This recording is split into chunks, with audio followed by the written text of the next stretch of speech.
Uma rápida reflexão a respeito da ressurreição do Senhor Jesus, e eu vou pedir a todos a gentileza de abrir a sua Bíblia em Lucas, o capítulo de número 24, versículos de 44 a 49, Lucas 24, de 44 a 49, e eu quero convidar todos vocês para lermos juntos esse trecho da Santa Palavra de Deus. Lucas 24, de 44 a 49. A seguir, Jesus lhes disse: são estas as palavras que eu lhes falei, estando ainda com vocês. Era necessário que se cumprisse tudo o que está escrito a respeito de mim na lei de Moisés, nos profetas e nos salmos.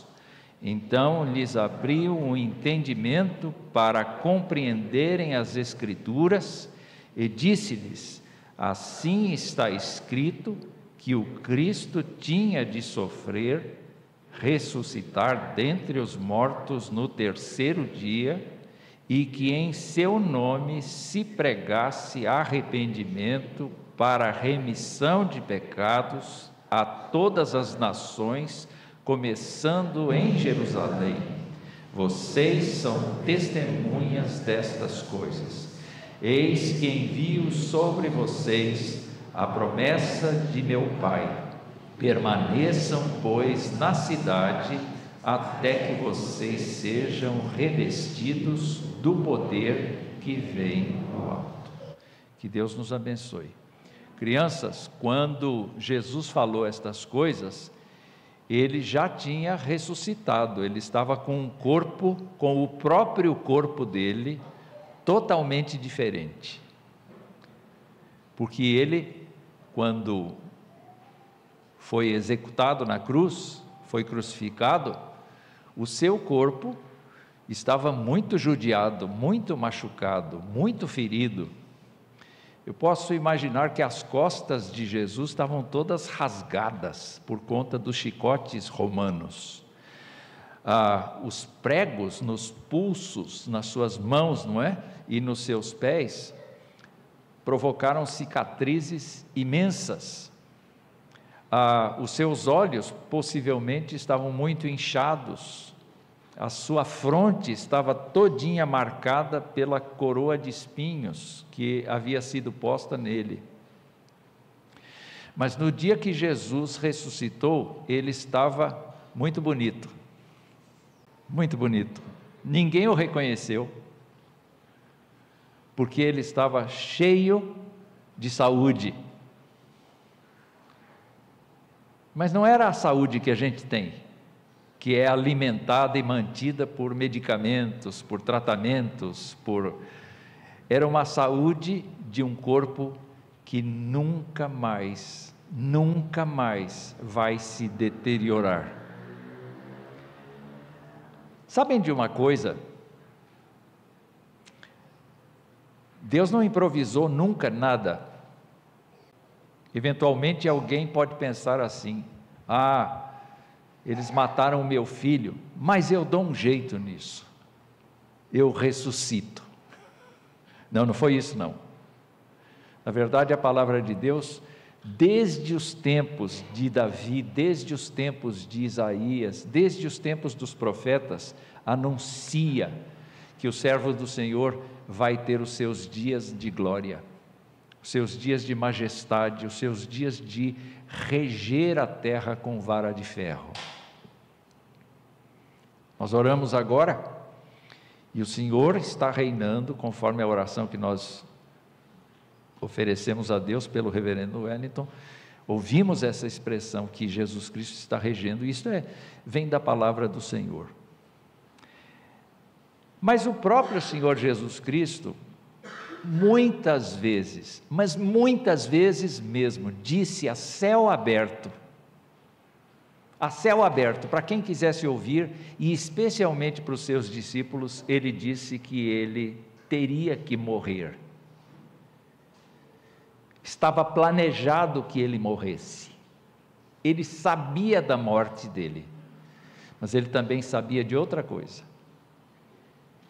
porque toda vez que ele toca nesse assunto, ele diz assim: eu vou ser entregue às autoridades, vão estragar comigo,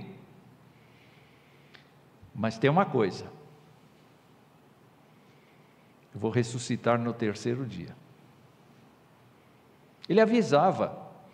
O interessante é que os seus discípulos não atentavam para isso. Os seus discípulos estavam assim empolgados, porque Jesus curava. Jesus, como nós vimos, o aleijado, o coxo, o surdo, o mudo, essas pessoas todas eram tratadas por Jesus Cristo. Então os discípulos estavam assim, numa forte energia, imaginando que Jesus Cristo chegaria em Jerusalém e mandaria fechar a lojinha dos romanos lá, e seria o novo rei de Israel. Inclusive há um fato interessante: a mãe de 2 discípulos chegou para Jesus nesse caminho para Jerusalém e disse assim: posso te pedir uma coisa? Peça. Eu queria que um filho meu ficasse na tua direita, outro na tua esquerda, na tua glória. O que o senhor acha? Mãe é mãe, não é? Mãe é sempre mãe, pensa no melhor dos filhos, mas eles não estavam entendendo nada, absolutamente nada. O texto de Lucas nos diz que só entenderam quando Jesus, na sala em que eles estavam, falou com eles. Toda a palavra de Deus do Antigo Testamento tinha que ser cumprida, e lá está prevista a minha morte, lá está prevista a minha ressurreição, lá estão previstos todos os atos de Deus. E eu quero lembrar vocês que Deus continua com seus propósitos, e um dia vai trazer aquele Filho grandioso, majestoso, para julgar vivos e mortos. Jesus Cristo, diz a Escritura, está reinando agora, absoluto. Não existe outro nome dado entre os homens pelo qual importa que sejamos salvos, e também não existe outra pessoa que tenha o nome de Senhor. Só Jesus Cristo é Senhor, para a glória de Deus Pai. Mas, queridos irmãos, quando a Bíblia fala de Jesus, fala de 3 tempos dele. Fala de antes dele vir para a terra, e lá ele é registrado como o Filho de Deus, no Salmo 2, ele é registrado como o Messias, em Isaías especialmente, ele é registrado como aquele que vai ter o governo sobre os seus ombros, ele é registrado como a pessoa que se encarna, que vai encarnar, ele é o verbo de Deus. Mas no tempo em que ele veio à terra, a Bíblia nos conta que Jesus Cristo ampliou o seu trabalho, porque ele assumiu a nossa natureza. Então, comentei isso hoje de manhã, é muito interessante a gente pensar que Deus o Pai não tem a experiência de ser homem. Quem tem a experiência de ser homem é o Filho. E ele viveu todo tipo de problema que a gente vive, de maneira que ele se tornou o nosso intérprete, o intérprete da nossa necessidade diante de Deus.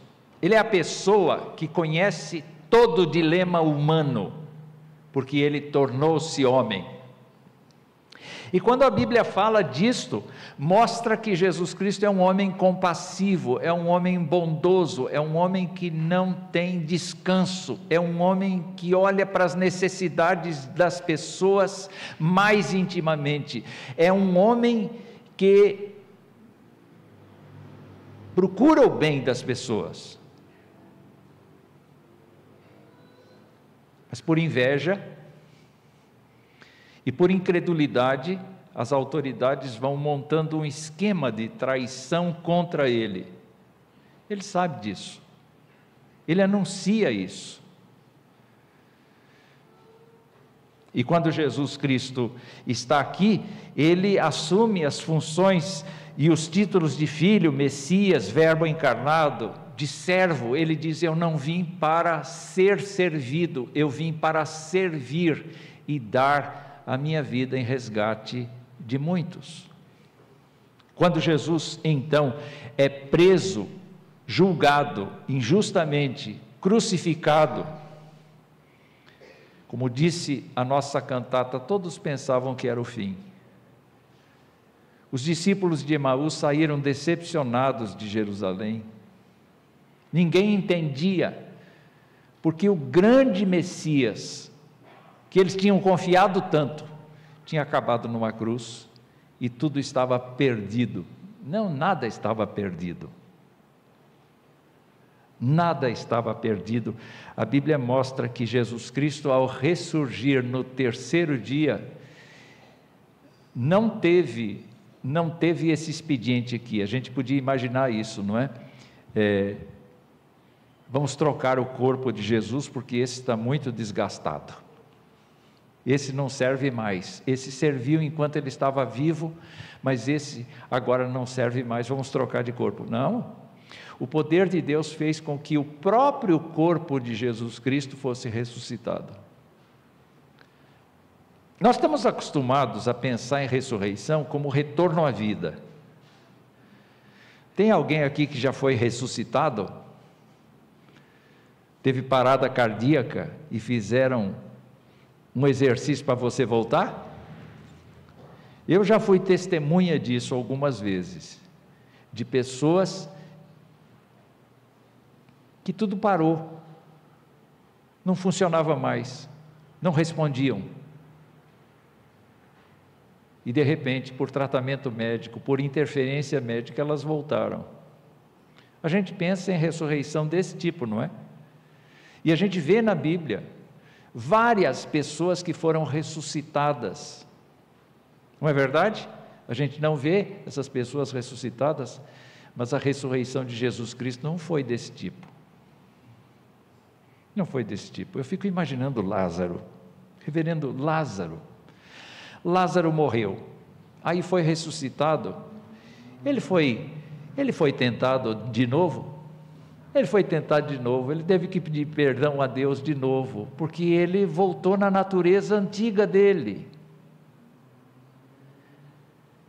Mas o que a Bíblia afirma é que a ressurreição que Jesus Cristo teve, e que vai transferir para toda pessoa que confessa o seu nome, é uma ressurreição em que o pecado está sendo eliminado, a condenação eterna está sendo eliminada, a tristeza está sendo eliminada, a saúde não esmorece, o corpo não envelhece, e nós somos aptos para atender plenamente à vontade de Deus, eternidade afora.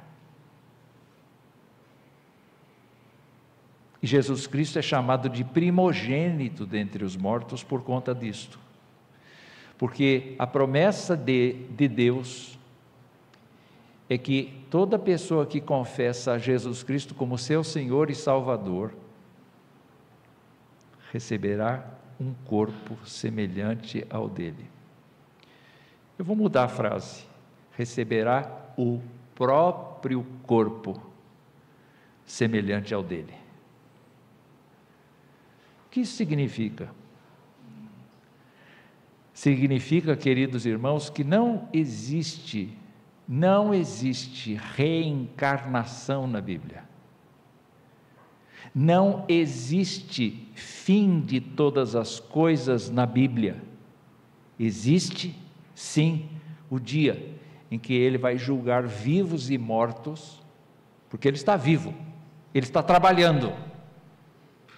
Ele vai julgar vivos e mortos, e vai dar, com palavra de autoridade, esta sentença. Para os salvos em Jesus Cristo, Ele vai dizer: vinde, benditos de meu Pai, entrai para o gozo que vos está preparado desde antes da fundação. E com a mesma autoridade, Ele vai dizer: apartai-vos de mim, malditos, para o fogo eterno. E não vai ter volta. Portanto, quando nós olhamos para a ressurreição de Jesus Cristo, nós podemos ver algumas coisas acontecendo. A primeira delas é que Jesus Cristo venceu aquilo que nos dá medo, venceu a morte. Onde está a morte? Onde está o aguilhão da morte? Ele foi suplantado pela vitória de Jesus Cristo. Eu não posso negar que um dia todos nós aqui, se Jesus Cristo não voltar, morreremos. Voltaremos ao pó como sentença do Éden. Mas eu quero lembrar vocês que mesmo que a gente morra,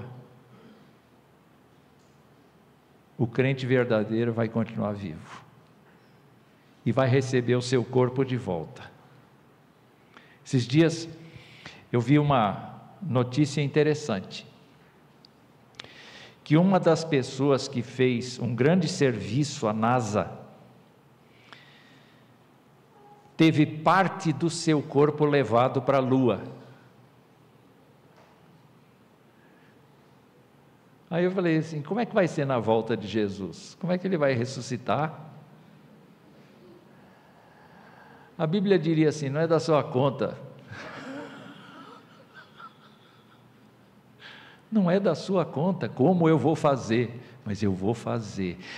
Não importa se você morreu no mar, não importa se você morreu na terra, não importa se as cinzas do seu corpo foram jogadas nas águas de uma lagoa qualquer e a água levou tudo embora, não importa onde qualquer coisa sua esteja, o Senhor vai ressuscitar você.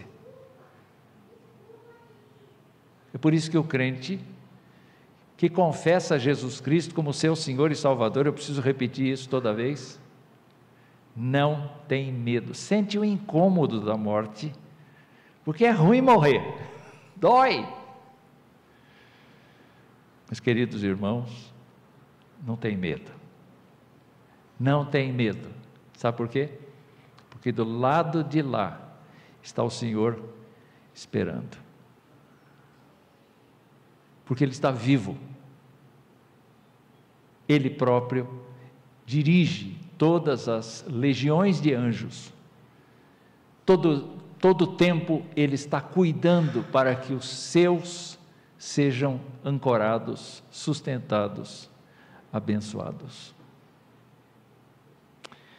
Eu termino dizendo o seguinte, que nós precisamos aqui hoje à noite fazer uma análise da nossa vida,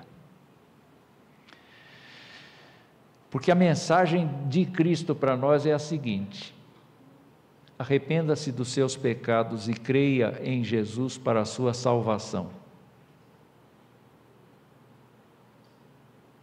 porque Jesus afirmou também, todos aqueles que o Pai me deu virão a mim, e o que vem a mim, de modo nenhum o lançarei fora, pelo contrário, eu o ressuscitarei no último dia.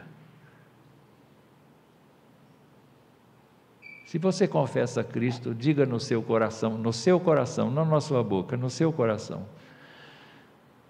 Senhor Jesus, eu te louvo,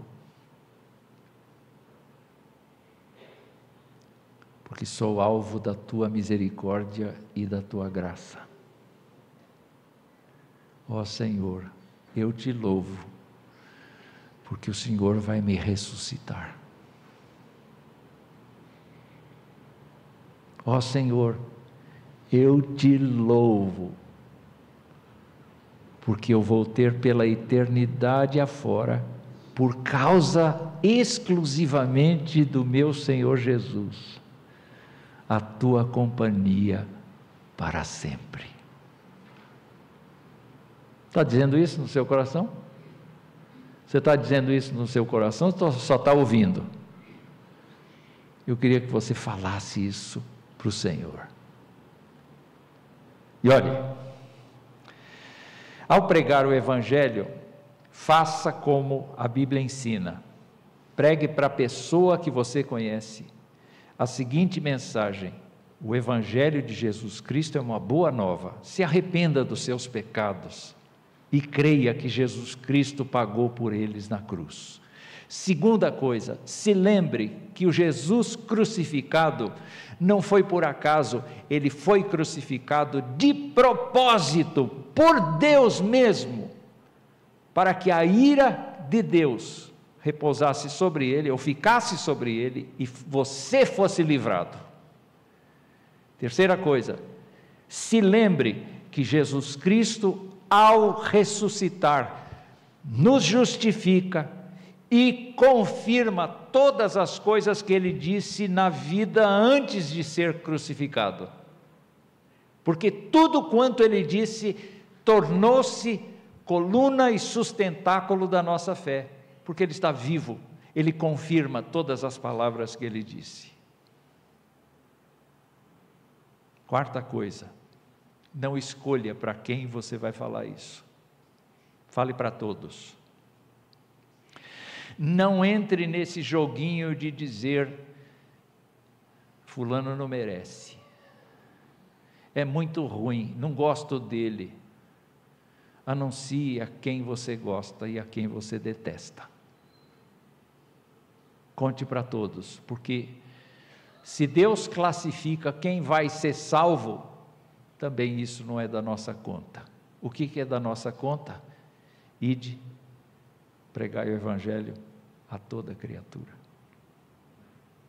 Quem crer e for batizado, será salvo.